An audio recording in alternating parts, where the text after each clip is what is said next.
Le texte suivant sera sur l'HS. Il s'agit dans ce texte, dans ce dialogue, de savoir si l'apprentissage du combat en armes est une bonne chose pour les jeunes gens, si cela les rend meilleurs. L'HS est le nom d'un général qui prendra part à cette conversation, qui effectivement se déroule entre plusieurs personnages et pas seulement deux, comme à la... Ensuite, c'est l'HS. Alors, l'HS, c'est pareil, un dialogue où c'est écrit comme une pièce de théâtre, avec le nom de celui qui parle et son discours. Alors, l'HS ou sur le courage, genre maïeutique. Personnages du dialogue. Lysimaque, Mélésias, Nicias, Lachès, les fils de Lysimaque et de Mélésias, Socrate. Donc Lysimaque et Mélésias sont des parents et leurs fils qui ne sont pas nommés. Nicias et Lachès qui sont des généraux et Socrate qui se trouve là. Alors, Lysimaque. Vous avez vu Nicias et Lachès, cet homme combattre toute une armée. Alors, il se trouve dans un gymnase où se pratique le pugilat. Non, où se pratique justement pas le pugilat, le combat à armes. Alors, Lysimaque. Vous avez vu Nicias et Lachès, cet homme combattre toute armée. Pourquoi nous vous avons prié, Mélésias et moi, de venir le voir avec nous? Nous ne vous l'avons pas dit alors, mais nous allons vous le dire à présent, car nous pensons qu'il faut être franc avec des hommes comme vous. Il y a des gens qui tournent en ridicule ces sortes d'exercices, et qui, si on leur demande conseil, se gardent de dire ce qu'ils pensent, mais cherchent à deviner le goût de celui qui les consulte, et parlent contre leurs propres sentiments. Pour vous, nous avons pensé d'abord que vous étiez bien fait pour en juger, ensuite que votre jugement formé, vous nous en feriez part en toute sincérité. C'est la raison pour laquelle nous vous avons amené. C'est pour délibérer sur ce que nous allons vous soumettre. Voici donc le sujet qui m'a fait faire un si long préambule. Nous avons des fils, que vous voyez. Celui-ci, qui est fils de Mélésias, porte le nom de Thucydide, qui est celui de son grand-père. Le mien, que voici, porte lui aussi le nom de son grand-père paternel et s'appelle Aristide. Or, nous avons décidé de nous occuper d'eux avec tout le soin possible et de ne pas faire comme la plupart des gens qui, dès que leurs enfants sont arrivés à l'adolescence, les laissent vivre à leur fantaisie. Et nous voulons commencer dès maintenant à leur consacrer tous nos soins, tous les soins dont nous sommes capables. Sachant que vous avez aussi des fils, nous avons cru que vous avez songé autant que personne aux soins à leur donner pour les perfectionner. Si par hasard vous n'avez point porté votre attention de ce côté, nous vous rappellerons que ce n'est pas une chose à négliger et nous vous engageons à prendre quelques soins de vos fils de concert avec nous. Ce qui nous a inspiré cette résolution, Nicias et Lachès, il faut que vous l'entendiez. Dussé-je être un peu long? Nous prenons nos repas ensemble, Mélésias et moi, et ces jeunes garçons mangent à notre table. Comme je vous l'ai dit au commencement de mon discours, nous serons francs avec vous. Je vous dirai donc que chacun de nous, en parlant de son père, peut raconter à ces jeunes gens une foule de belles actions qu'ils ont faites, soit pendant la guerre, soit pendant la paix, lorsqu'ils administraient les affaires des alliés et celles de notre ville. Mais d'actions personnelles, nous n'en pouvons citer ni l'un ni l'autre. Or, nous en avons un peu honte devant eux, et nous reprochons à nos pères de nous avoir laissé vivre à notre aise quand nous sommes arrivés à l'adolescence, tandis qu'eux s'occupaient des affaires des autres. C'est sur cela même que nous attirons l'attention de ces jeunes gens en leur disant que, s'ils se négligent et ne nous écoutent pas, ils vivront sans gloire, mais que s'ils s'appliquent à se perfectionner, ils deviendront peut-être dignes des noms qu'ils portent. Eux promettent de nous écouter. De notre côté, nous cherchons par quelles études et quels exercices nous pourrions les perfectionner autant qu'il est possible.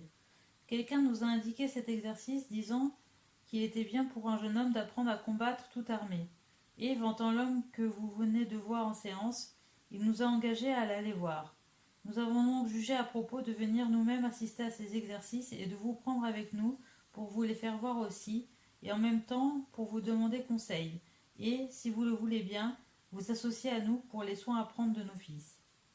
Voici ce que nous voulions vous communiquer. C'est à vous maintenant de nous donner votre avis sur cette étude, selon que vous la croyez nécessaire ou non, et sur toute autre étude ou occupation que vous avez à recommander à un jeune homme, et de nous dire si vous voulez ou non vous associer à nous.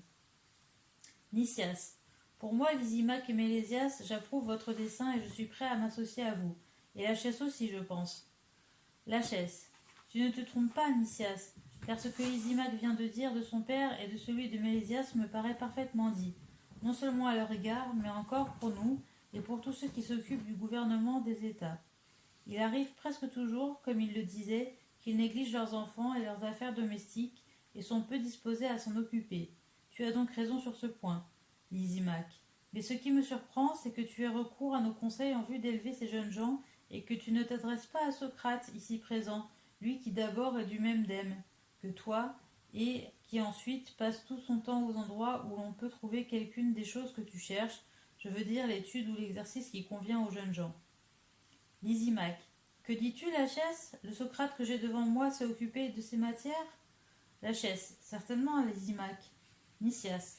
Je puis te le certifier moi-même aussi bien que Lachès, car tout dernièrement, il m'a procuré pour mon fils un maître de musique, Damon, disciple d'Agathoclès, qui n'est pas seulement le plus habile musicien du monde, mais qui, en toute matière que tu voudras, peut donner d'excellentes leçons aux jeunes gens de cet âge.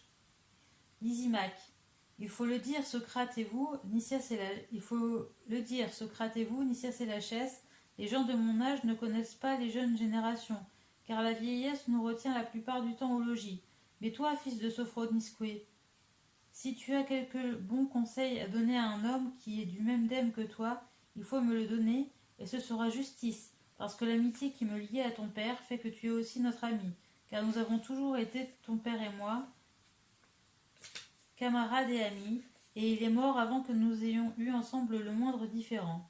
Et puis il me revient à la mémoire des propos que j'ai entendus récemment tenir à ces jeunes gens.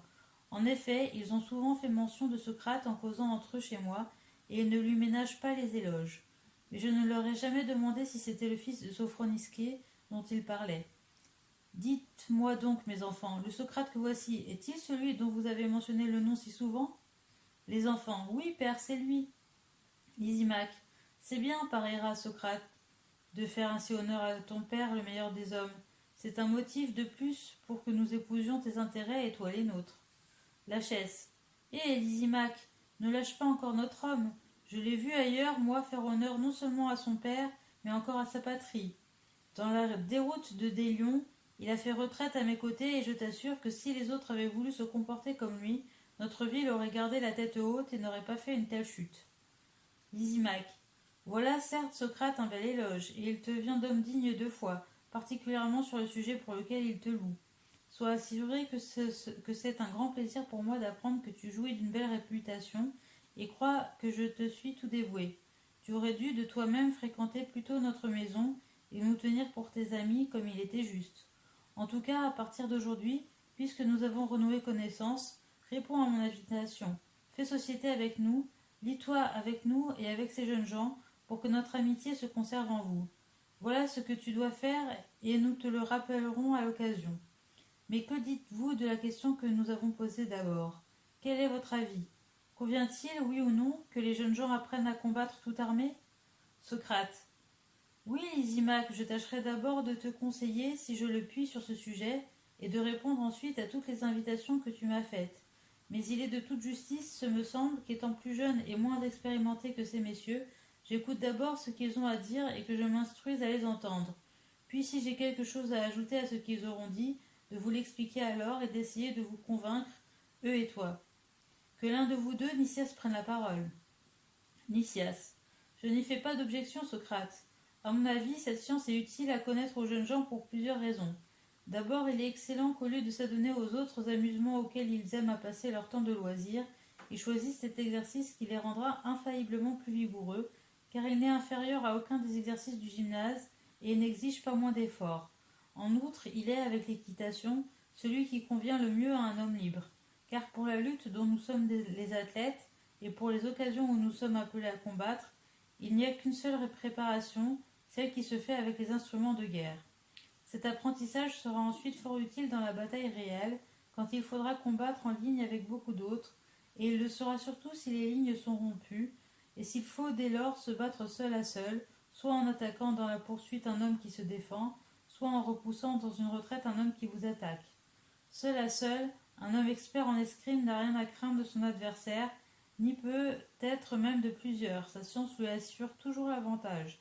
En outre, la science des armes inspire le goût d'une autre belle science, car tout homme qui a appris à combattre toute armée voudra connaître aussi la science qui lui fait suite, celle de la tactique. Puis quand il possède ces deux sciences et qu'il s'en est fait un point d'honneur, il se jette dans l'étude complète de la stratégie. On voit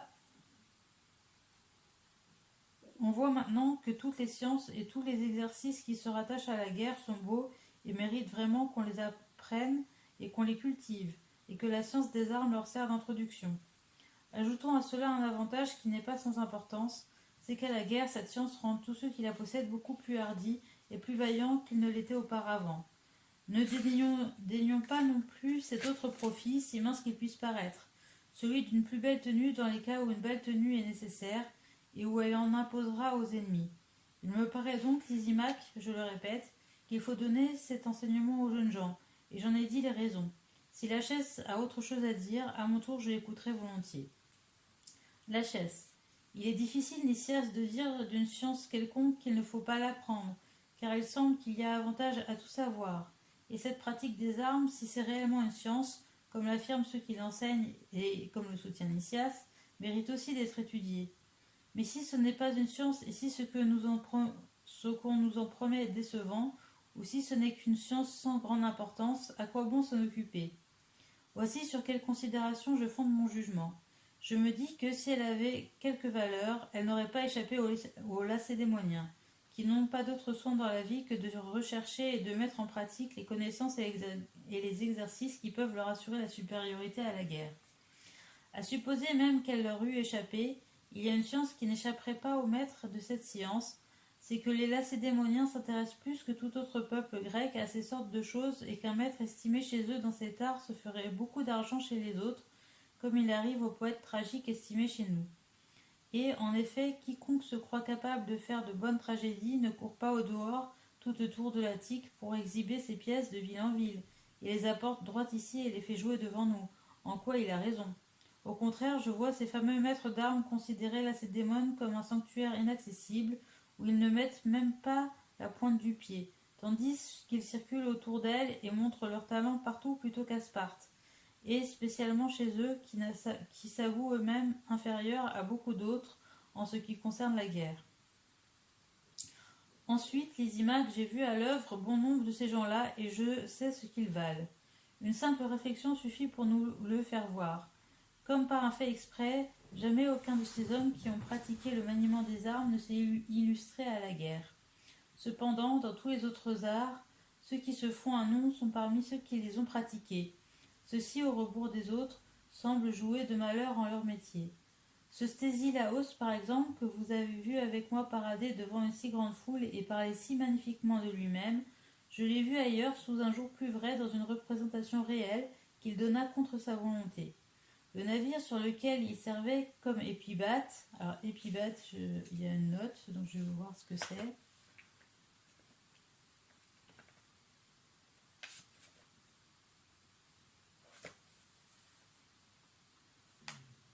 Alors, épibate. L'épibate est un soldat de marine. Il y en a une vingtaine par trière. Les trières, c'est les vaisseaux. Alors, le navire sur lequel il servait comme épibate avait abordé un transport. Il combattait avec une faux émanchée sur une lance, car il devait avoir une arme supérieure, étant lui-même supérieur aux autres. Ce n'est pas la peine de rapporter ses autres exploits, je dirai seulement ce qui advint de cette invention de la faux fixée au bout d'une lance. Pendant le combat, la faux s'accrocha dans les agrès du navire ennemi et y resta prise. Sthésilaos la tirait pour la dégager, mais n'y parvenait pas. Cependant, les deux vaisseaux passaient l'un près de l'autre. Pendant ce temps, Sthésilaos courait le long du bord sans lâcher sa lance. Puis, comme le transport avançait le long de notre navire et l'entraînait lui-même avec sa lance, il la laissa glisser dans sa main jusqu'à ce qu'il ne l'atteint plus que par l'extrémité du manche. On riait, on applaudissait sur le transport en voyant son attitude. Puis quelqu'un ayant lancé une pierre qui tomba sur le pont devant ses pieds, il lâcha sa lance. Alors l'équipage même de la trière ne se contint plus et éclata de rire en voyant la lance pendre avec sa faux au flanc du navire ennemi. Il se peut que cet art ait quelque valeur, comme le prétend Nicias. Pour moi, je vous dis ce que j'ai vu. Je répète donc ce que j'ai dit en commençant. Que ce soit une science, mais de si peu d'utilité, ou que ce ne soit pas une science, bien qu'on prétende et qu'on feigne que c'en est une, elle n'a pas assez de prix pour qu'on se donne la peine de l'étudier. Je suis persuadé pour ma part qu'un lâche qui croirait la connaître et en prendrait plus d'assurance n'en montrerait que mieux sa lâcheté, et qu'un brave, observé par les spectateurs, ne pourrait commettre la moindre faute sans s'exposer aux méchants propos, car on provoque l'envie quand on professe une telle science, en sorte que celui qui n'a pas sur les autres une prodigieuse supériorité de courage ne saurait échapper au ridicule, du moment qu'il prétend posséder cette science. Voilà mon opinion, Lysimaque, sur l'intérêt que présente cette science. Mais, comme je le disais au commencement, il ne faut pas laisser partir Socrate, ici présent, mais le prier de nous donner son avis sur la question qui nous est proposée. Lysimaque. Eh bien, je t'en prie, Socrate, car notre conseil me paraît avoir encore besoin d'un arbitre pour nous départager. Si Nicias et Lachès avaient été du même avis, nous en aurions eu moins besoin. Mais comme tu le vois, Lachès a voté tout autrement que Nicias. Il est donc à propos de t'entendre pour savoir à qui des deux tu donnes ton suffrage. Socrate. Comment? Lysimaque, est-ce l'avis du parti qui aura la majorité que tu veux suivre? Lysimaque. Comment faire autrement, Socrate? Socrate. Et toi, Mélésias, es-tu dans les mêmes dispositions? Si la délibération roulait sur la gymnastique et les exercices à faire à ton fils, t'en rapporterais-tu à la majorité ou à celui qui aurait étudié et se serait entraîné sous un bon pédotribe? Mélésias. À ce dernier Socrate, cela va sans dire. Socrate. N'aurais-tu pas plus de confiance en lui qu'en nous quatre? Mélésias. Sans doute. Socrate. Mais t'avis que c'est par la science et non par le nombre qu'il faut juger, si l'on veut être bon juge. Mélésias. Sans aucun doute. Socrate. Donc, dans le cas présent aussi, il faut commencer par chercher s'il y a ou non parmi nous quelqu'un qui soit expert dans la matière que nous discutons. Et s'il y en a un, c'est celui-là, fût-il seul, qu'il faut écouter, et laisser là les autres. Sinon, il faut chercher ailleurs. Croyez-vous les... Oh. Allô, le chat? Oui, c'est un beau chat. Tu peux venir. Où que tu peux venir? Ouais, tu veux venir? Bon, alors. Oh, alors. Oh, c'est beau ce chat. Mon petit chat. C'est bien. C'est beau ce chat.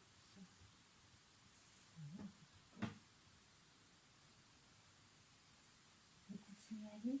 Je continue à lire. On continue à lire. Non, tu veux pas? On continue à lire. Alors, donc dans le cas présent aussi, dit Socrate, il faut commencer par chercher s'il y a ou non parmi nous quelqu'un qui soit expert dans la matière que nous discutons. Et s'il y en a un, c'est celui-là, fût-il seul, qu'il faut écouter, et laisser là les autres. Sinon, il faut chercher ailleurs. Croyez-vous, Lysimaque et toi, que l'enjeu soit ici sans importance? N'est-ce pas le plus grand de vos biens que vous risquez? Selon que les fils deviennent bons ou mauvais, la maison de leur père sera bien ou mal gouvernée. Tout dépend de ce que l'éducation aura fait d'eux. Mélésias, c'est juste. Socrate, cela demande donc beaucoup de prévoyance. Mélésias, certainement. Socrate, comment donc, pour en revenir au cas dont je parlais tout à l'heure, faudrait-il procéder si nous voulions savoir quel est celui d'entre nous qui est le plus entendu à la lutte? Ne serait-ce pas celui qui l'a étudié et pratiqué et qui a eu de bons maîtres pour la lui enseigner? Mélésias, il me le semble. Socrate, et avant cela, ne cherchons-nous pas quel est cet art pour lequel nous voulons des maîtres? Mélésias, que veux-tu dire? Socrate, voici qui sera peut-être plus clair. Nous ne nous sommes pas, je crois, mis d'accord dès le début sur ce que peut être l'objet dont nous délibérons et à propos duquel nous cherchons qui de nous est compétent et a pris des maîtres pour le devenir et qui ne l'est pas. Nicias, quoi? Socrate, ne s'agit-il pas du combat en armes? Et ne cherchons-nous pas si les jeunes gens doivent apprendre ou non? Socrate. Certainement si, Nicias. Et quand on se demande à propos d'un onguent pour les yeux s'il faut l'appliquer ou non, est-ce sur le remède ou sur les yeux que porte selon toi la délibération? Nicias. C'est sur les yeux. Socrate. De même, quand on se demande s'il faut ou non mettre un mort à un cheval, et à quel moment, n'est-ce pas le cheval qui est en question, non le mort? Nicias. C'est vrai. Socrate. En un mot, toutes les fois qu'on délibère sur une chose en vue d'une autre, c'est sur la chose en vue de laquelle se fait l'examen que porte la délibération, et non sur celle qu'on examine en vue d'une autre. Nicias. C'est forcé. Socrate. Il faut donc examiner si celui qui nous conseille est compétent pour prendre soin de la chose en vue de laquelle nous faisons notre recherche. Nicias. Assurément. Socrate. Et dans le cas présent, disons-nous, nous examinons une science en vue de l'âme des jeunes gens, n'est-ce pas? Nicias. Oui. Socrate. Il faut donc rechercher lequel de nous est compétent pour traiter l'âme, est capable de la bien soigner, et a eu pour cela de bons maîtres. Lachès. Mais quoi, Socrate? N'as-tu jamais vu d'hommes qui, sans maître, sont devenus plus habiles dans certains arts que s'ils avaient eu des maîtres? Socrate. Si, Lachès. Mais cela aurait beau te dire qu'ils sont d'excellents artisans, tu ne te fierais pas à eux, à moins qu'ils ne pussent te montrer quelques ouvrages de leur façon qui fussent bien réussis. Lachès. En cela tu as raison. Socrate. Par conséquent, nous aussi, Lachès et Nicias, puisque Lysimaque et Mélésias nous ont appelés à délibérer au sujet de leur fils, dont ils désirent vivement rendre les âmes aussi parfaites que possible, nous devons, si nous prétendons le pouvoir, leur nommer les maîtres que nous avons eus et leur prouver qu'étant d'abord eux-mêmes d'honnêtes gens, ils ont soigné les âmes d'un grand nombre de jeunes gens, puis nous ont transmis à nous-mêmes leur enseignement.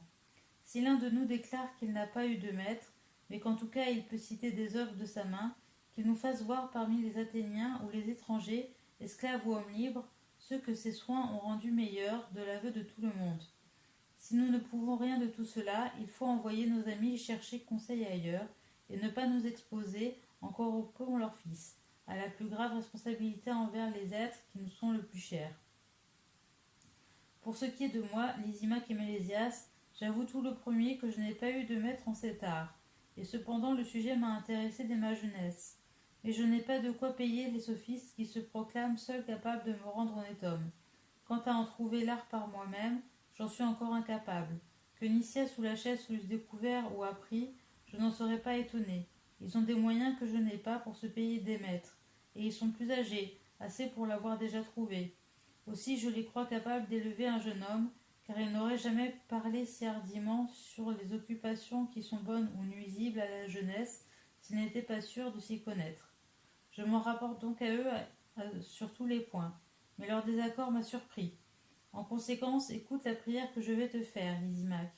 Tout à l'heure, la chaise te recommandait de ne pas me lâcher et de m'interroger. Eh bien moi, à mon tour, je te recommande de ne point lâcher la chaise, non plus que Nicias, mais de les interroger.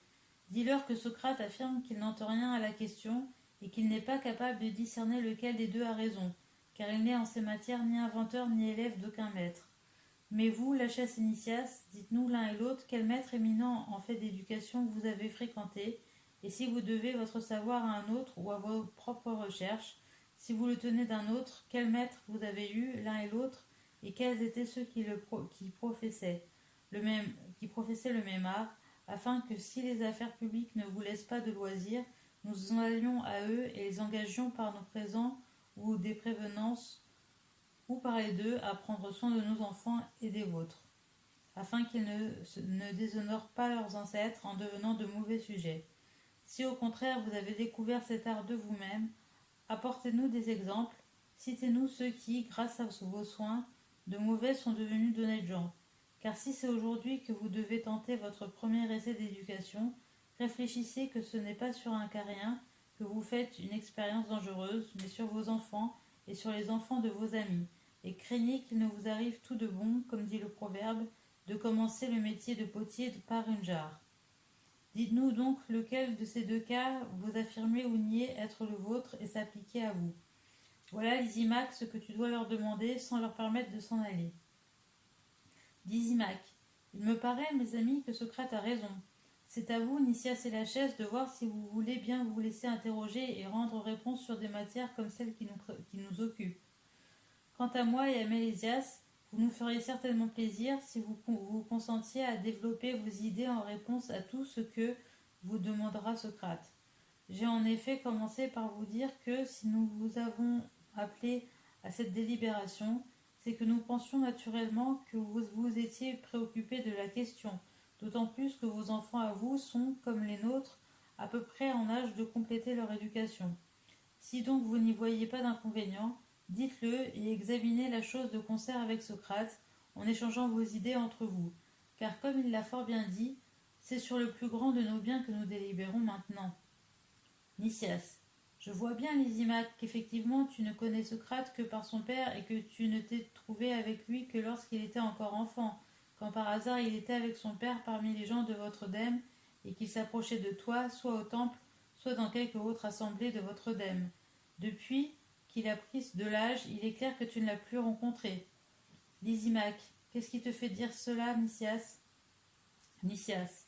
C'est que tu me parais ignorer que tout homme qui est en contact avec Socrate, par la conversation comme par la parenté, et s'approche de lui pour causer, quel que soit d'ailleurs le sujet qu'il ait mis sur le tapis, se voit infailliblement amené par le tour que prend la conversation à lui faire des confidences sur lui-même, sur son genre de vie actuel et sur sa vie passée, et une fois qu'il en est arrivé là, il peut être sûr que Socrate ne le lâchera pas, qu'il n'ait bien et dûment passé au crible tout ce qu'il lui aura dit. Pour moi, je suis habituée à ses façons et je vois qu'avec lui, il faut absolument en passer par là. Et je n'en serai pas quitte, moi non plus, j'en suis sûre. J'aime en effet à m'approcher de lui, Lysimaque, et je ne trouve pas du tout mauvais qu'on appelle notre attention sur le mal que nous avons pu faire ou que nous faisons encore. J'estime, au contraire, qu'on devient forcément plus prévoyant pour l'avenir si l'on ne se dérobe pas à cette épreuve et si l'on veut et juge utile, suivant le mot de son nom, d'apprendre tant qu'on est en vie, au lieu de croire que la raison vient d'elle-même avec l'âge.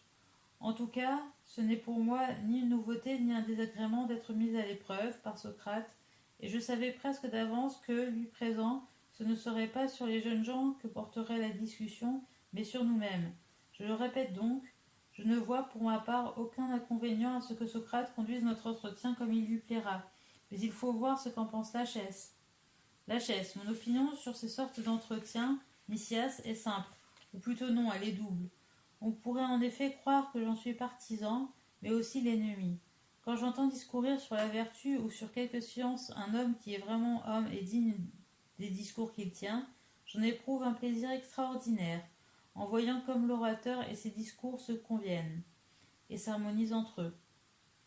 Un tel homme me paraît être un musicien consommé qui crée la plus belle harmonie, non sur une lyre ou tout autre instrument de divertissement, mais en mettant réellement sa vie en accord avec ses paroles, non sur le mode ionien, ni sur le mode phrygien, ni sur le mode lydien, mais à coup sûr sur le mode dorien, le seul qui soit grec. Cet homme-là n'a qu'à parler pour me mettre en joie, et j'ai aussitôt l'air d'être ami des discours, tant je goûte vivement ses paroles. Mais le discoureur opposé à celui-là m'agace d'autant plus qu'il semble parler mieux, et alors j'ai l'air de quelqu'un qui déteste les discours. Pour Socrate, je ne connais pas ses discours, mais j'ai déjà, comme je vous l'ai dit, éprouvé sa valeur par ses actions. Et là, je l'ai trouvé digne de tenir de beaux discours avec une sincérité entière. Si donc il possède aussi ce don, je n'ai rien à lui refuser. Je me soumettrai volontiers à son examen, et je ne serai pas fâché de m'instruire. En cela, moi aussi, je suis le précepte de Solon, en le modifiant sur un point. Je veux bien apprendre une foule de choses dans ma vieillesse, mais de la bouche d'un honnête homme seulement. Il faut qu'on m'accorde ce point, l'honnêteté du maître, afin que je n'ai pas l'air d'un esprit obtus, si je l'entends sans plaisir. Que d'ailleurs le maître soit plus jeune que moi, ou qu'il n'ait pas encore de réputation, ou qu'il ait quelque autre particularité, cela m'est absolument égal. Je t'invite donc, Socrate, à m'enseigner et à m'examiner. De ton côté, tu apprendras ce que je sais. Les sentiments que j'ai pour toi datent du jour où tu as bravé le péril avec moi et où tu m'as donné de ta vertu la preuve qu'il faut en donner, si l'on veut qu'elle soit juste. Parle donc comme il te plaira, sans avoir aucun égard à notre âge. Socrate. Ce n'est pas vous, je le vois, que nous pourrons accuser de vous dérober à la discussion et à la recherche que nous voulons faire de concert avec vous. Lysimaque. C'est bien ce que nous avons à faire, Socrate, car je te compte pour un des nôtres. Prends donc ma place dans l'intérêt de ces jeunes garçons, vois les questions que nous avons à poser à ces deux hommes, et délibère et discute avec eux. Car moi j'oublie à présent, à cause de mon âge, la plupart des questions que je voulais poser, et quant à ce qu'on me dit, pour peu que la conversation soit coupée par d'autres propos, je ne m'en souviens plus du tout. Causez donc et discutez entre vous le sujet en question. Moi j'écouterai, et après vous avoir entendu, je ferai, d'accord avec Mélésias, ce que vous aurez décidé. Socrate. Il faut, Nicias et Lachès, nous rendre au désir de Lysimaque et de Mélésias. Tout à l'heure, nous nous étions mis en tête de rechercher quel maître nous avons eu dans l'art de l'éducation et quel disciple nous avons rendu meilleur. Et nous aurions sans doute avantage à poursuivre une pareille recherche. Mais voici une autre méthode qui, je crois, conduit au même but et qui prend mieux la question dès le début. Supposez qu'à propos d'un objet quelconque, nous connaissions une chose qui, communiquée à cet objet, le rendrait meilleur, et que d'autre part, nous soyons capables de la lui communiquer. Il est clair que nous connaîtrions l'objet même à propos duquel on nous consulterait sur le moyen le plus facile et le meilleur de l'acquérir. Peut-être ne saisissez-vous pas ce que je veux dire. Je vais vous le rendre plus sensible. Si nous savons que la vue communiquée aux yeux rend meilleurs ceux auxquels on la communique, et si en outre nous avons le pouvoir de la leur communiquer, il est clair que nous savons ce qu'est la vue elle-même, à propos de laquelle on nous demanderait le moyen le plus facile et le meilleur de l'acquérir. Car si nous ne savions... Alors c'est Socrate qui parle, donc il met déjà cet argument que la vue est bonne aux yeux. Et donc il distingue la vue de l'œil. Alors, car si nous ne savions même pas ce qu'est la vue et l'ouïe, nous aurions de la peine à être considérés comme de bons conseillers et de bons médecins pour les yeux et pour les oreilles, quand on nous demanderait le meilleur moyen d'acquérir l'ouïe ou la vue. Lachès, ce que tu dis est vrai, Socrate. Socrate. Or, ne sommes-nous pas, Lachès, en présence d'un cas pareil, puisque ces deux-ci nous ont appréciés à délibérer sur le moyen de rendre leur fils meilleur en mettant la vertu dans leur âme? Lachès, en effet. Socrate. Dès lors, ne faut-il pas que nous possédions d'abord la notion de ce qu'est la vertu? Car si nous n'avions aucune idée de ce que la vertu peut être, comment pourrions-nous donner un conseil à qui que ce soit sur la meilleure manière de l'acquérir? Lachès. Cela nous serait impossible, à mon avis, Socrate. Socrate. Nous disions donc, Lachès, que nous savions ce que c'est que la vertu. Lachès. Oui, nous l'affirmons. Socrate. Mais si nous connaissons une chose, nous pouvons assurément dire ce qu'elle est. Lachès. Sans doute. Socrate. Ne nous attachons pas tout de suite, mon très bon, à la vertu en général. Ce serait peut-être une tâche excessive. Bornons-nous d'abord à une de ces parties et voyons si nous en avons une connaissance suffisante. Cet examen sera naturellement plus facile pour nous. Lachès. Faisons comme tu le désires, Socrate. Socrate. Maintenant, quelle partie de la vertu choisirons-nous? Évidemment, celle où nous paraît se rapporter l'apprentissage des armes. D'après l'opinion générale, c'est le courage, n'est-ce pas? Lachès. Oui, c'est bien l'opinion générale. Socrate. Essayons donc d'abord, Lachès, de définir le courage. Nous examinerons ensuite comment on pourrait l'inspirer aux jeunes gens, dans la mesure où les exercices et l'étude peuvent y réussir. Voyons, essaye de dire ce que je te demande. Qu'est-ce que le courage? Lachès. Par Zeus, Socrate. Ce n'est pas difficile à dire. Quand un homme est déterminé à faire tête à l'ennemi en gardant son rang, sans prendre la fuite, sois sûr que c'est un homme courageux. Socrate. C'est bien dit, Lachès, mais peut-être est-ce moi qui, en m'expliquant peu clairement, suppose que tu m'as répondu autre chose que ce que je pensais te demander. Lachès, que veux-tu dire, Socrate? Socrate. Je vais te l'expliquer si je puis. Sans doute c'est un brave que celui dont tu parles, qui, ferme à son poste, combat l'ennemi. Lachès, oui, je l'affirme. Socrate, et moi aussi. Mais que dire de celui qui combat l'ennemi en fuyant au lieu de rester à son poste? Lachès, comment en fuyant? Socrate, comme les Scythes par exemple, qui, dit-on, combattent tout aussi bien en fuyant qu'en chargeant. De même, Homère, voulant louer les chevaux d'Énée, a dit quelque part qu'il savait poursuivre et fuir également vite dans les deux sens. Et à Aîné lui-même, il a donné précisément cet éloge qu'il était habile à fuir et dit qu'il savait prévoir la fuite. Lachès, et avec raison Socrate, car il parlait de chars comme toi tu parles des cavaliers scythes. La cavalerie des Scythes combat en effet de cette manière, mais la grosse infanterie des Grecs, comme je le dis. Socrate, excepté peut-être celle des Lacédémoniens, Lachès, car on rapporte qu'à Platée, quand ils se trouvèrent devant les gyrophores, ils ne jugèrent pas à propos de les combattre de pied ferme, mais qu'ils prirent la fuite. Puis quand les rangs des Perses furent rompus, qu'ils firent volte-face, et par cette manœuvre imitée de la cavalerie, gagnèrent la bataille. Lachès, c'est exact. Socrate, je te disais donc que c'était ma faute si tu n'avais pas bien répondu, parce que je n'avais pas bien posé la question. Ce que je voulais apprendre de toi, c'est ce qu'est le courage, non seulement chez les fantassins, mais encore chez les cavaliers et tous les combattants en général, et non seulement chez les combattants, mais encore chez les hommes exposés aux dangers de la mer, et chez tous ceux qui sont courageux contre la maladie, et contre la pauvreté, et contre les périls de la politique. Et j'y ajoute non seulement ceux qui sont braves contre la douleur ou la crainte, mais encore ceux qui résistent fermement aux passions et aux plaisirs, soit qu'ils tiennent bon, soit qu'ils se retournent, car il y a bien aussi la chaise des gens courageux parmi tout cela. La chaise, très courageux même, Socrate. Socrate, ainsi tous ces gens-là sont courageux, mais ils ont du courage les uns contre les plaisirs, les autres contre les souffrances, ceux-ci contre les passions, ceux-là contre la crainte. Mais il y en a, je pense, qui en pareil cas montrent de la lâcheté. La chaise, certainement. Socrate, ce qu'est chacune de ces deux choses, voilà ce que je demandais. Commençons par le courage et essayez de... Alors voilà, il montre qu'il y a plein d'exemples particuliers, mais il veut savoir ce qu'est la définition du courage. Commençons par le courage et essaye de nouveau d'expliquer ce qu'il a d'identique dans tous ces cas. Ne saisis-tu pas encore ce que je veux dire? Lachès, pas très bien. Socrate, je vais m'expliquer autrement. Si par exemple je te demandais ce que c'est que la vitesse, laquelle se rencontre dans la course, dans le jeu de la cithare, dans la parole, dans l'étude et dans beaucoup d'autres choses, et qui trouve son emploi dans presque toute action qui vaut la peine qu'on en parle, dans l'exercice de nos mains, de nos jambes, de notre bouche, de notre voix, de notre intelligence, n'entends-tu pas cela comme moi? Lachès, si. Socrate, si donc on me demandait qu'entends-tu, Socrate, par ce que tu appelles vitesse appliquée à tous les cas, je lui répondrais, j'appelle vitesse la faculté qui exécute beaucoup de choses en peu de temps, qu'il s'agisse de la voix, de la course et de tout le reste. Lachès, ta réponse serait juste. Juste. Socrate. Maintenant, Lachès, essaie à ton tour de définir le courage. Dis-nous quelle est cette faculté toujours la même dans le plaisir et dans le chagrin, et dans tous les cas où nous venons de dire qu'elle se trouvait, et que nous appelons le courage. Lachès, il me semble que c'est une sorte de fermeté de l'âme, s'il faut en déterminer la nature dans tous les cas. Socrate. Mais oui, il le faut, si nous voulons avoir la réponse à notre question.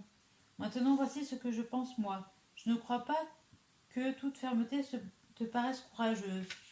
Et voici sur quoi je le conjecture. C'est que je suis à peu près certain, Lachès, que tu ranges le courage parmi les très belles choses.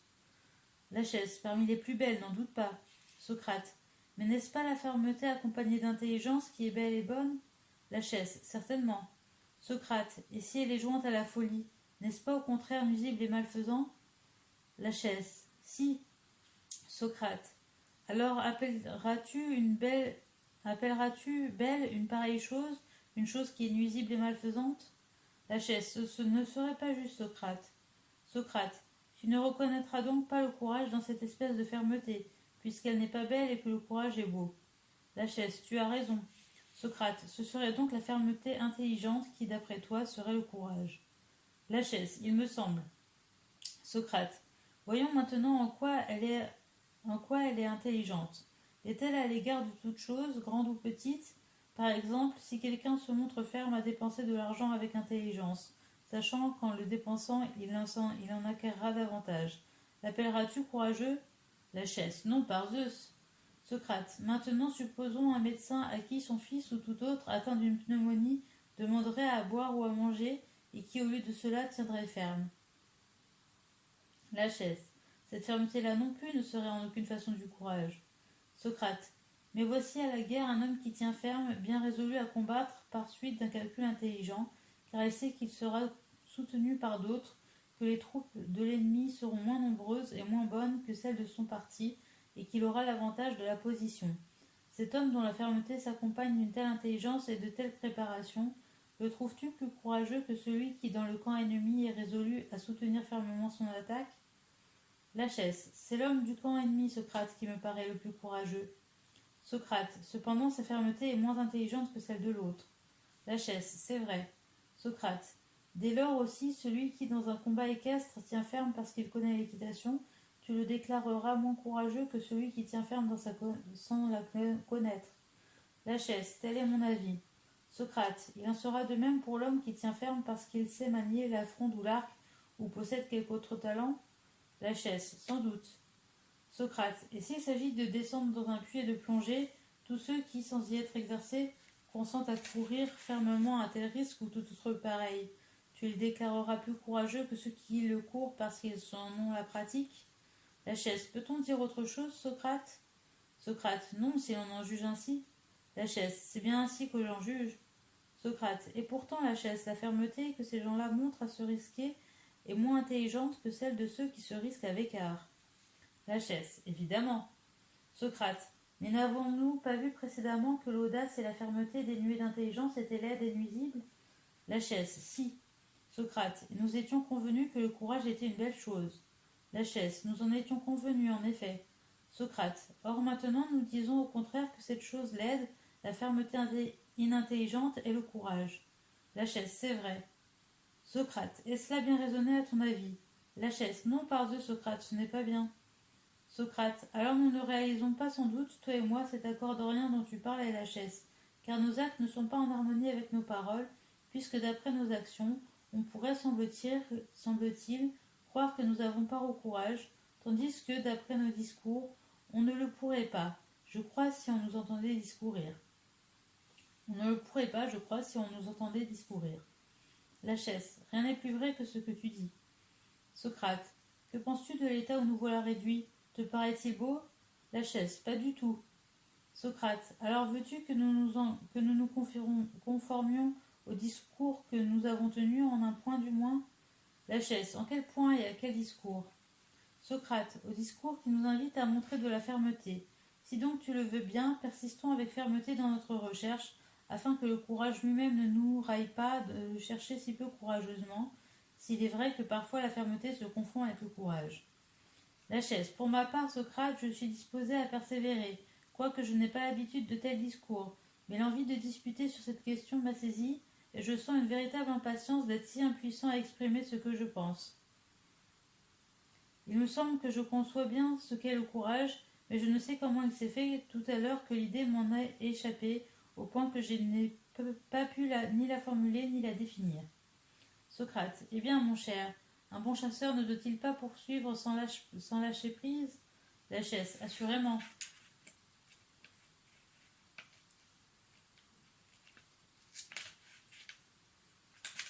Socrate, veux-tu que nous appelions Nicias à prendre part à la chasse? Peut-être aura-t-il plus d'idées que nous. Lachès, si je le veux, mais certainement. Socrate, allons Nicias, tes amis sont en proie au flot agité de la discussion et ne savent plus de quel côté se tourner. Viens à leur secours si tu en as quelques moyens. Tu vois dans quel embarras nous sommes. Dis-nous ce que tu crois qu'est le courage et du même coup délivre-nous de notre embarras et affermis-toi même ta pensée en l'exprimant par la parole. Nicias, il me semble depuis un moment, Socrate, que vous ne définissez pas comme il convient le courage, parce que vous ne vous servez pas d'une idée juste que je t'ai entendu exprimer précédemment. Socrate, laquelle, Nicias? Nicias, je t'ai souvent entendu dire que chacun de nous est bon dans les choses où il est savant, et mauvais dans celles où il est ignorant. Socrate, par Zeus, ce que tu dis là est vrai, Nicias. Nicias, or si l'homme courageux est bon, il est évident qu'il est savant. Socrate, as-tu entendu Lachès? Lachès, oui, mais je ne saisis pas bien ce qu'il veut dire. Socrate, moi je crois comprendre, et il me semble dire que le courage est une sorte de science. Lachès, quelle science, Socrate? Socrate, n'est-ce pas à lui que tu adresses ta question? Lachès, si. Socrate, allons Nicias, dis-lui quelle sorte de science est selon toi le courage. Ce n'est pas, j'imagine, la science du joueur de flûte. Nicias, pas du tout. Socrate, ni celle du joueur de cithare. Nicias, assurément non. Socrate, mais alors quelle science et science de quoi? Lachès, tu l'interroges fort bien, Socrate, et il faut qu'il nous dise ce qu'il prétend qu'est cette science. Nicias, cette science, Lachès, est celle des choses qu'il faut craindre et des choses qu'il faut oser, soit à la guerre, soit partout ailleurs. Lachès, voilà une définition bien absurde, Socrate. Socrate, qu'est-ce qui te fait dire cela, Lachès? Lachès, ce qui me fait dire cela, c'est qu'il y a une différence certaine entre la science et le courage. Socrate, ce n'est pas l'avis de Nicias. Lachès, non par Zeus, c'est justement pour cela qu'il extravague. Socrate. Alors montrons-lui la vérité, mais sans l'injurier. Nicias. Il ne s'agit pas de cela, Socrate. Ce que la chaise veut, à mon avis, c'est me faire passer pour un radoteur, parce qu'on l'a vu radoter lui-même tout à l'heure. La chaise. Oui, Nicias, et je vais essayer de le démontrer. Ce que tu dis n'a pas de sens. Dans les maladies, par exemple, n'est-ce pas le médecin qui connaît ce qui est à craindre? Ou crois-tu que les hommes courageux le connaissent? Ou prends-tu les médecins pour des hommes courageux? Nicias, pas du tout. La chaise. Ni les agriculteurs, je pense. Cependant, ils connaissent certainement ce qui est à craindre dans le métier d'agriculteur. Il en est de même de tous les autres artisans. Ils savent ce qu'il faut craindre et sur quoi ils peuvent compter dans leur métier. Mais ils n'en sont pas les plus braves pour cela. Socrate. Que penses-tu, Nicias, de ce que dit la chaise? Il semble bien que sa critique a du sens. Nicias. Elle en a effectivement, mais elle n'est pas juste. Socrate. Comment cela? Nicias. Parce qu'ils s'imaginent que les médecins savent autre chose que de reconnaître dans leurs clients ce qui est sain et ce qui est malade. Or, leur science ne va pas plus loin. Mais si la santé est plus à craindre pour tel malade que la maladie, mais si la santé est plus à craindre pour tel malade que la maladie, crois-tu, la chaise, que les médecins le savent? Ne penses-tu pas qu'il vaudrait mieux pour beaucoup ne pas se relever de leur maladie que de s'en relever? Réponds-moi, crois-tu qu'il soit toujours avantageux de vivre et que dans bien des cas, il ne soit pas préférable d'être mort? La chaise. Il y a des cas, je le reconnais, où ce serait préférable. Nicias. Et ceux pour qui la mort serait un gain, crois-tu qu'ils aient à craindre les mêmes choses que ceux qui ont intérêt à vivre? La chaise. Non. Nicias.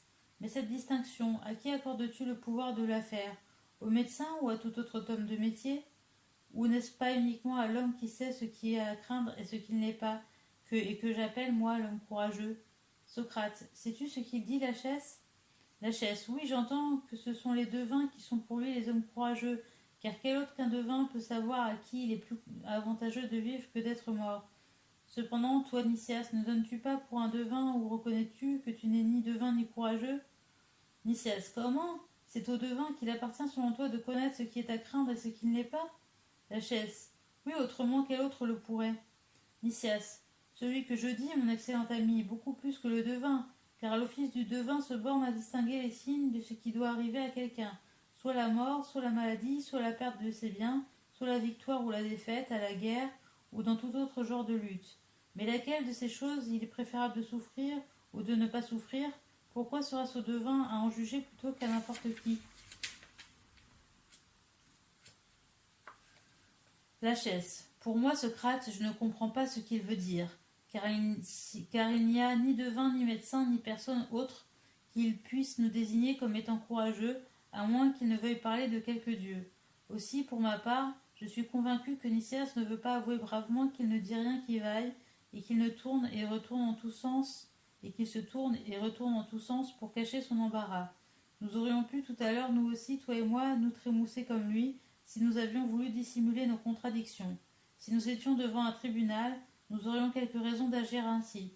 Mais dans une compagnie comme la nôtre, à quoi bon se faire valoir inutilement par des mots vides de sens? Socrate. C'est un procédé qui ne me plaît pas non plus à moi, la chaise. Mais prenons garde. Nicias croit sans doute à la vérité de ce qu'il dit, et ce n'est pas pour parler qu'il soutient cette opinion. Questionnons-le donc avec plus de précision sur sa pensée, et si nous trouvons qu'il ait raison, nous nous rangerons à son avis, sinon nous tâcherons de l'éclairer. La chaise. Interroge-le donc, Socrate, si cela te fait plaisir. Moi je l'ai, ce me semble interroger suffisamment. Socrate. Je n'y vois pas d'inconvénient, car je l'interrogerai à la fois pour toi et pour moi. La chaise. Entendu. Socrate. Dis-moi donc, Nicias, ou plutôt dis-nous, puisque la chaise et moi nous faisons cause commune, tu prétends que le courage est la science de ce qui est à craindre et de ce qui ne l'est pas. Nicias. Oui. Socrate, et que cette science n'est pas à la portée de tout le monde, puisque ni le médecin ni le devin ne la connaissent et qu'ils ne seront courageux qu'à la condition de l'acquérir d'autre part. N'est-ce pas là ce que tu disais? Nicias, c'est bien cela. Socrate, le proverbe a donc raison de dire qu'il n'appartient pas au premier port venu de connaître et de devenir courageux. Nicias, c'est mon avis. Socrate, il est dès lors évident que tu ne crois pas que la laie même de Cromion ait été courageuse, et je ne dis pas cela pour plaisanter. Au contraire, je suis convaincu que si l'on soutient cette opinion, Il faut nécessairement... Alors, je lis quand même ce qu'il dit sur la lait de chromium.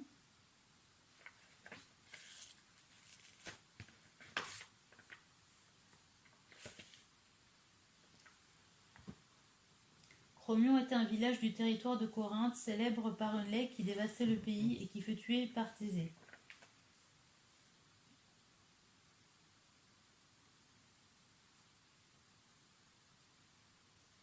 Alors, il est dès lors évident que tu ne crois pas que la lait même de Chromion ait été courageuse, et je ne dis pas cela pour plaisanter. Au contraire, je suis convaincu que si l'on soutient cette opinion, il faut nécessairement refuser le courage à toutes les bêtes ou leur reconnaître assez d'intelligence pour pouvoir dire qu'une science qui présente de telles difficultés que peu d'hommes la connaissent est à la portée d'un lion, d'une panthère ou d'un sanglier. Mais il faut admettre que la nature a fait le lion et le cerf, le taureau et le singe égaux à l'égard du courage, si l'on admet que le courage est ce que tu prétends. Lâchesse, par les dieux, voilà qui est bien dit, Socrate. Réponds-nous en toute bonne foi, Nicias. Affirmes-tu que les animaux que nous reconnaissons tous pour courageux sont plus savants que nous, ou contrairement à tout le monde, oses-tu prétendre qu'ils n'ont même pas aucun courage? Nicias. Moi, Lâchesse, je n'accorde aucun courage aux animaux, ni à aucun être qui méprise le danger par ignorance. Je les appelle téméraires et fous. Tu crois donc que j'appellerai courageux tous les petits enfants qui, parce qu'ils sont ignorants, ne craignent rien? À mon sens, être sans peur et être courageux sont deux choses différentes. J'estime, moi, que le courage et la prévoyance n'appartiennent qu'à un très petit nombre de gens, mais que la témérité, l'audace et l'absence de crainte liées à l'imprévoyance sont le partage de presque tout le monde, hommes, femmes, enfants et animaux. Aussi, les actes que tu appelles courageux avec le vulgaire, moi, je les appelle téméraires, et j'appelle courageux les actes réfléchis dont je parle. Lâchesse. Tu vois, Socrate, le bel éloge qu'il se décerne à ce qu'il croit par ses paroles, mais ceux que nous reconnaissons tous comme courageux, il essaye de les dépouiller de cet honneur. Nicias. Non, Lâchesse, rassure-toi, je prétends que tu es savant, et Lamachos aussi, puisque vous êtes courageux, et de même beaucoup d'autres Athéniens. Lâchesse, je ne répondrai pas là-dessus, non que je n'ai rien à objecter, mais je ne veux pas que tu dises que je suis un vrai habitant d'Exonée. Alors, pourquoi un habitant d'Exonée? Exonée était un bourg de la tribu Cécropide dont les habitants passaient pour être fiers et querelleurs.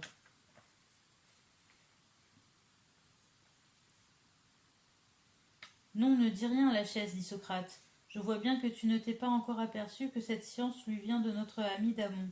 Or, Damon fréquente beaucoup Prodicos, qui passe pour celui des sophistes qui s'entend le mieux à faire ces distinctions de termes. Lâchesse. En effet, Socrate, ces finesses conviennent mieux à un sophiste qu'à un homme qui la cité juge digne d'être mis à sa tête. Socrate. Il convient pourtant, mon bon ami, qu'un homme qui est à la tête des plus grandes affaires soit pourvu de la plus grande sagesse. Et Nicias me paraît digne qu'on examine ce qu'il a en vue quand il définit ainsi le mot courage.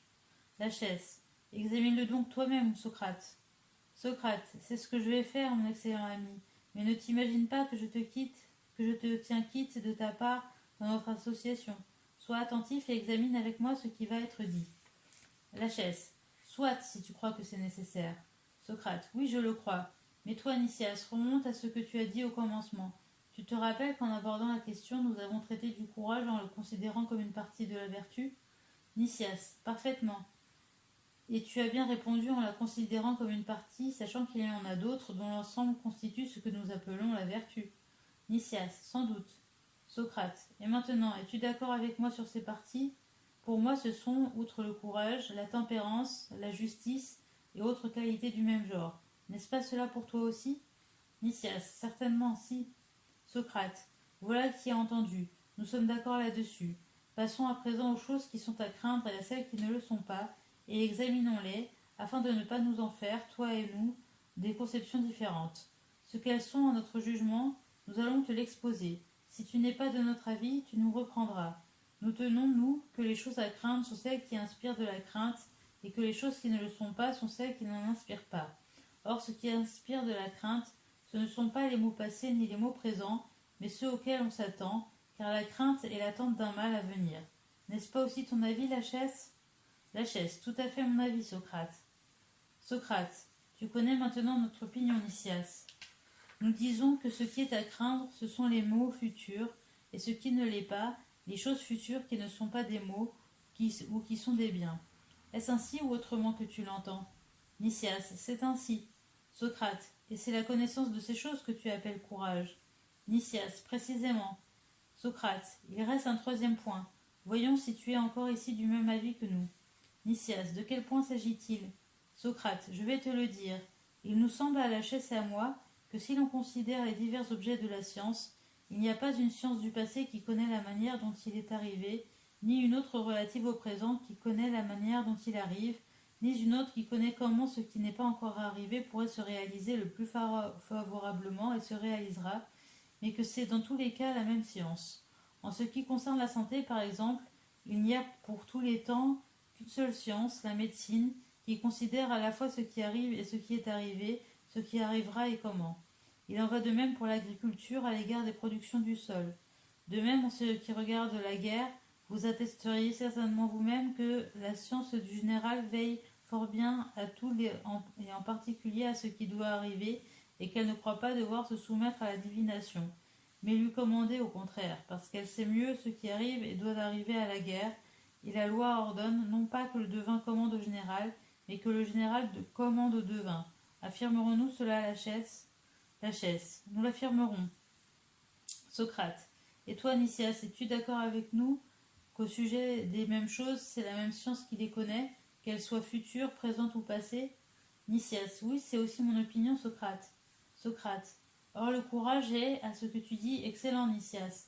La science de ce qui est à craindre et de ce qui ne l'est pas, n'est-ce pas?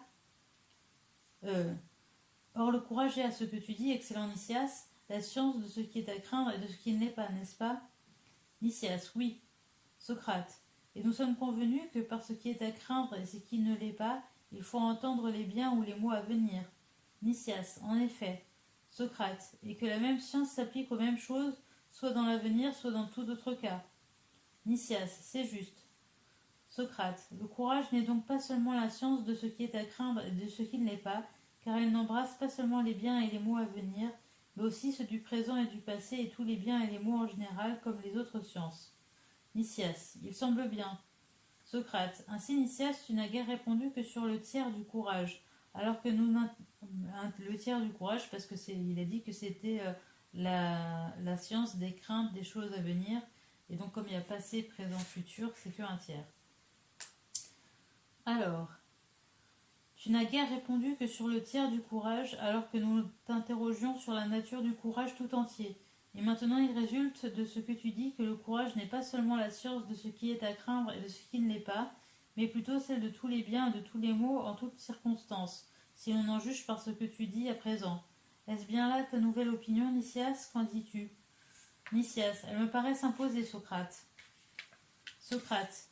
Mais alors, mon merveilleux ami, crois-tu qu'il ne posséderait pas la vertu tout entière, à l'homme qui connaîtrait tous les biens et saurait parfaitement comment ils arriveront ou sont arrivés, et connaîtrait de même tous les maux? Et crois-tu qu'il manquerait de sagesse, de justice et de piété, cet homme qui, dans ses rapports avec les dieux et les hommes, aurait seul le don d'être toujours sur ses gardes à l'égard de ce qui est à craindre ou ne l'est pas, et de se procurer des biens parce qu'il saurait se comporter comme il faut avec eux? Nicias. Ce que tu dis là, Socrate, me paraît assez juste. Socrate. Ce n'est donc pas, Nicias, d'une partie de la vertu que tu parles à présent, mais de la vertu tout entière. Nicias. Il le semble. Socrate. Cependant, nous avons dit que le courage n'est qu'une partie de la vertu. Nicias. Nous l'avons dit en effet. Socrate. Et ce que nous disons maintenant n'est évidemment pas cela. Nicias. Il ne le semble pas. Socrate. Nous n'avons donc pas trouvé, Nicias, ce que c'est que le courage. Nicias. Évidemment non. Lachès. Je croyais pourtant bien, cher Nicias, que tu ne manquerais pas de le trouver, toi qui traitais avec tant de mépris mes réponses à Socrate, et j'avais grand espoir que tu en viendrais à bout grâce à la science que tu tiens de Damon.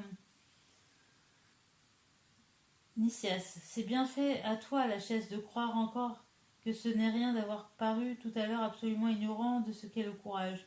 Ce à quoi tu tiens, c'est que je montre la même ignorance que toi. Et peu t'importe, je le vois, d'ignorer avec moi des choses que devrait savoir tout homme qui pense être quelqu'un. Et sans doute tu ne fais rien dans cela qui ne soit bien humain. Tu regardes les autres et tu oublies de te regarder toi-même. Quant à moi, je crois m'être aujourd'hui assez bien expliqué sur la question, et si j'ai commis quelque erreur, j'espère bien la corriger dans la suite avec l'aide de Damon. Si tu crois bon de te moquer sans même le connaître de vue et avec le secours de beaucoup d'autres. Quand j'aurai affirmé mes connaissances, je t'en ferai part et je ne t'en cacherai aucune, car tu me parais avoir grand besoin de t'instruire. Lachès, tu es un savant, toi, Nicias. Néanmoins, je conseille à Lysimaque et à Mélésias, en ce qui concerne l'éducation de leurs enfants, de nous laisser de côté, toi et moi, mais de retenir Socrate, comme je l'ai dit d'abord, et si mes enfants étaient en âge, c'est juste cela que je ferais. Nicias, sur ce point je suis de ton avis. Si Socrate consent à s'occuper de ces jeunes gens, il ne faut point chercher d'autres maîtres. Aussi bien je lui confierais très volontiers Nicératos, s'il le voulait bien, mais chaque fois que je lui en parle, il me présente quelque autre et lui-même se dérobe. Mais vois Lysimaque si Socrate t'écoutera mieux que moi. Lysimaque, ce serait justice, Nicias, car de mon côté je suis prêt à faire pour lui bien des choses que je ne ferai pas pour bien d'autres. Qu'en dis-tu, Socrate? Écouteras-tu et nous aideras-tu à rendre ces jeunes gens les meilleurs possibles? Socrate, il serait par trop étrange, Lysimaque, de refuser son aide à quelqu'un qui aspire à se perfectionner. Si donc, dans la discussion que nous venons de tenir, j'avais fait preuve de science et tes deux amis d'ignorance, tu aurais raison de m'appeler à cette tâche préférablement à eux. Mais comme nous sommes tous restés également dans l'embarras, pourquoi choisir l'un d'entre nous de préférence aux autres? Pour moi, j'estime qu'il ne faut en choisir aucun. Cela étant, voyez si je ne vais pas vous donner un bon conseil. Je dis, messieurs, que nous devons tous en commun chercher le meilleur maître pour nous d'abord, car nous en avons besoin, ensuite pour ces jeunes gens, sans épargner l'argent ni quoi que ce soit. Mais de rester dans l'état où nous sommes, c'est ce que je ne puis conseiller. Et si l'on rit de nous parce qu'à notre âge nous croyons devoir aller à l'école, nous pouvons, ce me semble, nous couvrir de l'autorité d'Homère, qui a dit que la honte est une mauvaise compagne pour l'indigent. Donc, sans nous inquiéter de ce qu'on pourra dire, prenons soin à la fois de nous-mêmes et de ces jeunes gens. Lysimaque, ton conseil me plaît, Socrate, et je veux, d'autant que je suis le plus vieux, être le plus zélé pour étudier avec ces jeunes gens. Mais fais ce que je vais te dire. Viens demain matin chez moi, sans faute, pour que nous nous consultions sur ce projet. Maintenant, il est temps de nous séparer. Socrate, je me rendrai à ton invitation, Lysimaque, et je serai chez toi demain s'il plaît à Dieu.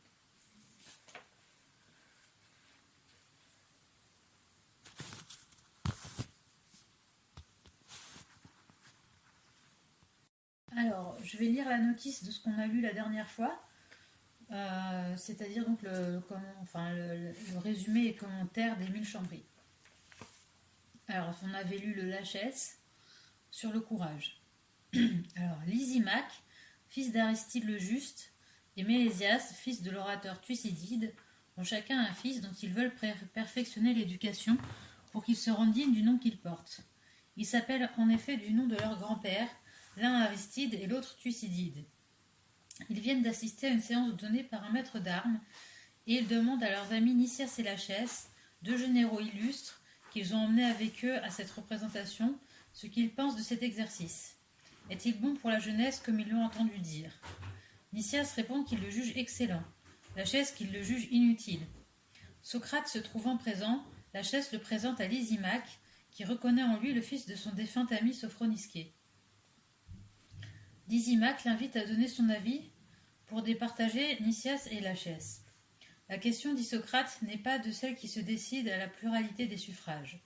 Il faut ici consulter un maître compétent. Comme il n'y en a pas de présent, Socrate propose une autre méthode. Quel est l'objet de l'éducation? C'est de mettre la vertu dans l'âme des jeunes gens. Il faudrait donc savoir d'abord ce que c'est que la vertu. Comme le sujet est trop vaste et qu'il s'agit seulement ici de la vertu que peut éveiller l'exercice des armes, il faut d'abord chercher ce que c'est que le courage. Chacun des deux généraux, qui est une partie de la vertu, chacun des deux généraux est prié d'en dire son avis. Lachès parle le premier. L'homme courageux, dit-il, est celui qui tient ferme contre l'ennemi. Socrate lui fait voir que sa définition est trop étroite, car le courage trouve son application en mille autres circonstances de la vie, en particulier contre les passions. Lachès essaie de donner une définition plus générale et déclare que le courage est une sorte de fermeté et que c'est une des plus belles choses qui soit. Socrate démontre que cette fermeté est une belle chose quand elle se fonde sur la raison, une laide quand elle se fonde sur la folie ou l'ignorance. Il y a pourtant des cas où la chasse prétend que l'homme ignorant est plus courageux que le savant. Or l'ignorance est une chose laide et la chasse a reconnu que le courage est une belle chose. La discussion aboutit alors à une contradiction. On a recours en fait, dans cet exercice de joute verbale, quand on arrive à une contradiction, soit c'est que la vérité n'est pas accessible directement, soit qu'on a fait une erreur, comme dans un calcul si on arrivait à une contradiction. Donc en fait, il dit dans le texte qu'il est embarrassé, qu'il se retrouve dans le pire des embarras, donc c'est presque un peu comme une honte d'avoir mal raisonné. Donc on a recours aux lumières de Nicias, celui-ci utilisant une idée qu'il a entendu exprimer à Socrate, que chacun est bon dans ce qu'il sait et mauvais dans ce qu'il ignore, définit le courage, la science de ce qui est à craindre et de ce qui ne l'est pas. Cette confusion de la science et du courage fait bondir la chaise. Alors s'écrie-t-il, les médecins, les agriculteurs, les artisans qui connaissent dans leur métier ce qui est à craindre et ce qui ne l'est pas, sont des hommes courageux. Mais les médecins, répond Nicias, ne savent pas si la mort ne vaudrait pas mieux que certaines maladies, que le rétablissement de leur que pour certains malades que le rétablissement de leur santé. Ce sont donc les devins, reprend la chaise, que tu nous donnes pour des gens courageux. Non, réplique Nicias, parce que les devins se bornent à dire ce qui arrivera, mais ne savent pas ce qui est préférable de souffrir ou de ne pas souffrir. C'est cette connaissance qui fait le courage. Aussi les bêtes ne sauraient être qualifiées de courageuses, ni les hommes qui méprisent le danger par ignorance. Ils sont téméraires et fous, non courageux. Il semble que la définition de Nicias est tout à fait socratique et platonicienne. Cependant, Socrate fait à Nicias cette objection. Tu définis le courage comme étant la science des choses à craindre. Or, les choses à craindre se rapportent à l'avenir. Mais la science est quelque chose d'absolu qui se rapporte non seulement au futur, mais encore au présent et au passé. Il en résulte que le courage, si c'est une science, est la science de tous les biens et de tous les maux, et l'homme qui les connaîtrait tous posséderait la vertu entière. Tu as donc défini non le courage, mais la vertu tout entière, et nous n'avons pas découvert ce c'est que le courage. Il faut donc nous remettre à l'école. Voilà, donc c'est la conclusion. De la chaise est, on le voit, un dialogue sans conclusion. Mais si la discussion n'aboutit pas à la solution de la question, elle établit cependant certains points qui la facilitent ou la préparent. Tout d'abord, Platon réfute les opinions courantes sur le courage. Il rejette d'abord la première définition de la chaise, parce qu'elle ne s'étend qu'au courage guerrier, et encore à certaines manières seulement de résister à l'ennemi. Il n'est pas plus satisfait de la deuxième, qui fait du courage une sorte de constance ou de fermeté en face du danger, de la souffrance des passions. Cette définition nous paraît suffisante à nous, elle ne le paraît pas à Platon, qui professe sur le courage comme sur la vertu en général l'opinion de Socrate, pour qui la vertu se confond avec la science. Il semble donc qu'il devrait approuver la définition de Nicias, qui s'appuie sur une idée qu'il a entendue souvent exprimée par Socrate lui-même, à savoir que chacun est bon dans les choses qu'il sait, mauvais dans celles qu'il ne sait pas, et que par conséquent le courage ne va pas sans la science de ce qui est à craindre. C'est la théorie professée par Socrate dans les Mémorables de Xénophon. Quant au courage, Eutydème, dit Socrate, le ranges-tu parmi les belles choses?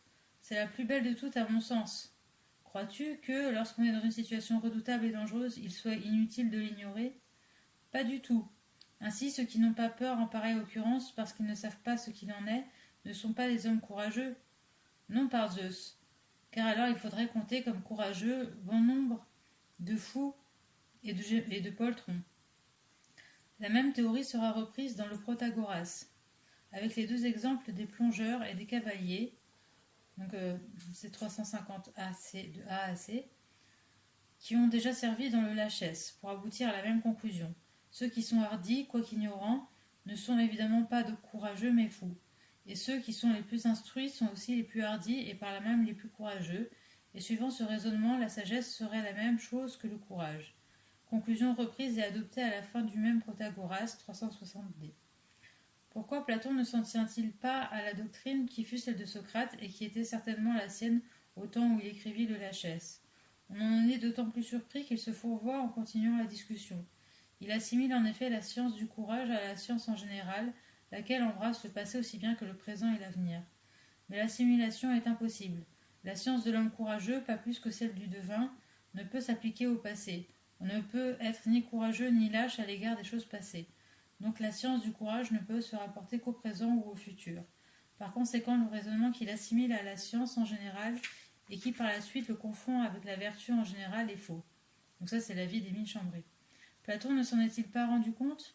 Ou faut-il supposer qu'il n'a pas craint de recourir à un sophisme pour embarrasser Nicias, comme il avait embarrassé Lachès, et pour ne pas humilier ce bouillant et vindicatif Lachès en donnant raison à son rival? C'est peut-être aussi le désir de donner à la symétrie de la symétrie à sa composition qui a poussé Platon à mettre Nicias hors de combat comme il l'avait mis Lachès. Car Platon, aussi grand poète dramatique que grand philosophe, a poussé très loin le souci de l'art. Ses préambules sont toujours faits pour éveiller l'intérêt. Celui du Lachès est particulièrement attrayant. Il est touchant de voir Lysimaque et Mélésias, ces deux fils obscurs d'hommes célèbres, rougir de leur peu de valeur et chercher à faire de leurs fils des hommes dignes de leur grand-père. Comme la curiosité s'éveille ensuite à voir paraître pour les conseillers deux généraux illustres, Nicias et Lachès, comme la curiosité s'éveille ensuite à voir paraître pour les conseillers de généraux illustres, Nicias et Lachès, puis Socrate, dont ils font tous les deux un magnifique éloge. Dès lors, la discussion est menée par Socrate et se partage en deux actes. Dans le premier, on voit Socrate aux prises avec Lachès, dans le second, Socrate aux prises avec Nicias. Lachès et Nicias avouent successivement leur impuissance. Loin d'en triompher, Socrate s'avoue également incapable de trouver la vraie définition et invite toute la compagnie à chercher l'homme compétent qui pourra la leur donner. Mais c'est dans la peinture des caractères que se manifeste surtout l'art de Platon.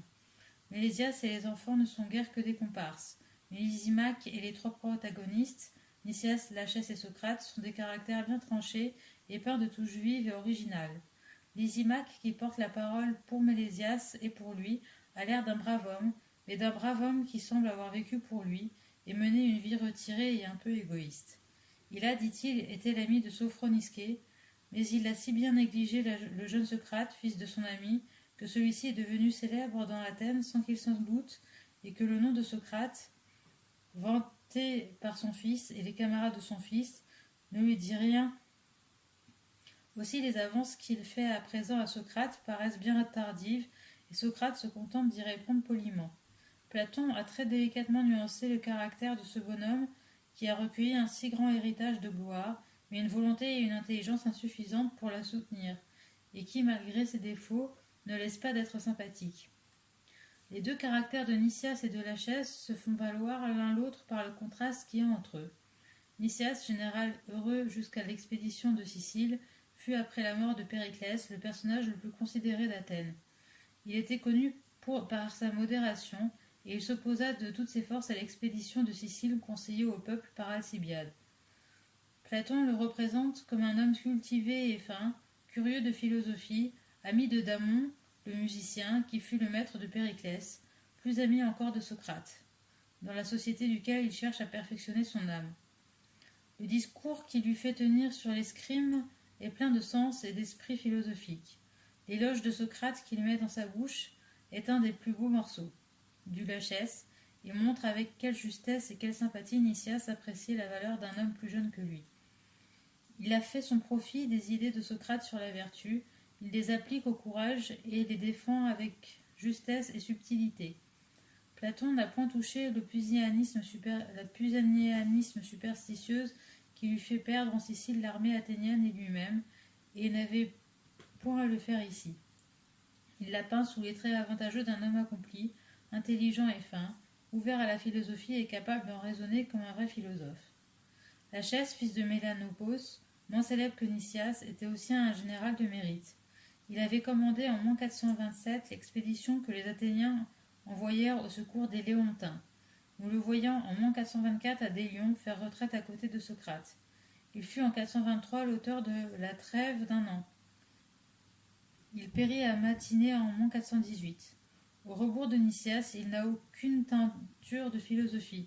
C'est un homme d'action qui parle d'après son expérience personnelle, qui obéit toujours à son premier mouvement et ne sait pas retenir les paroles qui lui montent aux lèvres.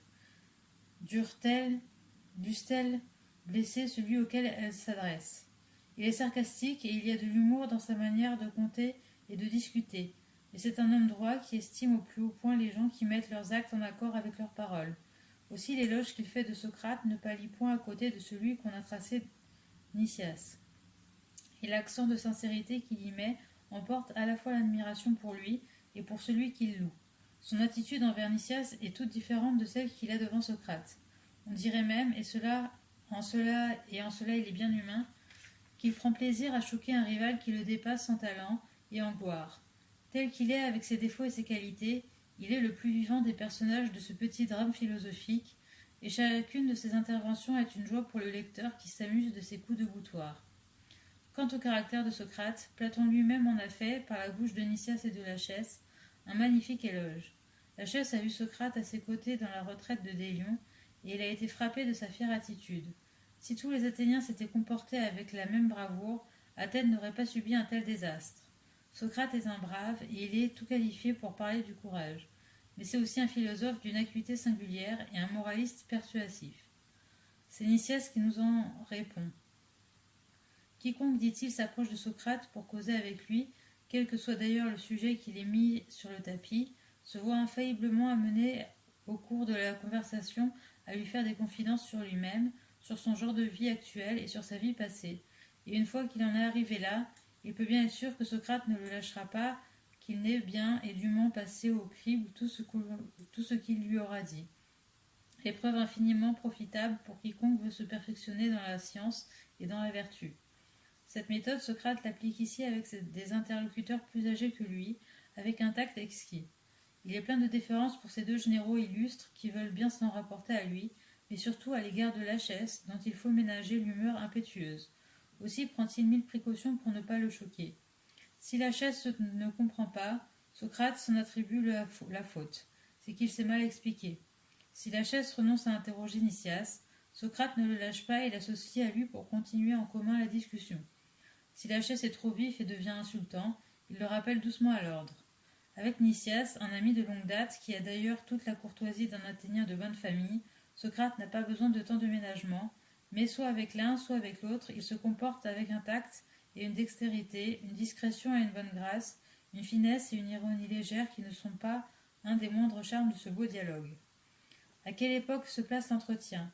Comme la bataille de Délion est de moins 424 et que Lachès mourut en moins 418, c'est entre ces deux dates, mais très probablement peu de mois après la bataille, qu'il faut le situer.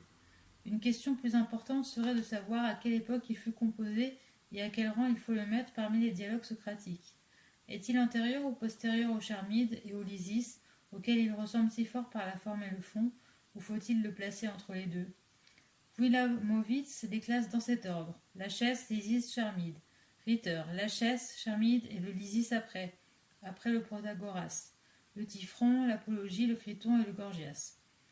Les auteurs du classement de la collection Budé: Lysis, Charmide, Lachès.